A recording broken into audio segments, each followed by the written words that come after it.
This is a raw white oak floor with original saw marks that were made by the manufacturer. We start by spraying iron acetate, which is not a stain, but rather a chemical reaction that darkens wood instantly.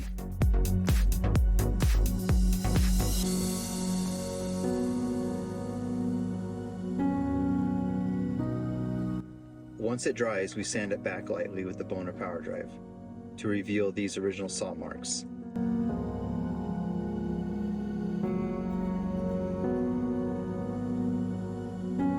Then we apply a natural stain.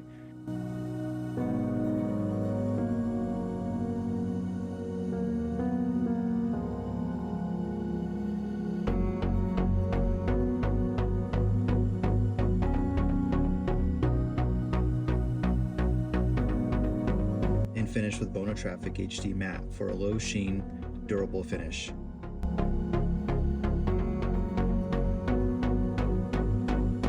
The result is a floor with real depth and character, but smooth to the touch with no cracks or texture to trap dirt.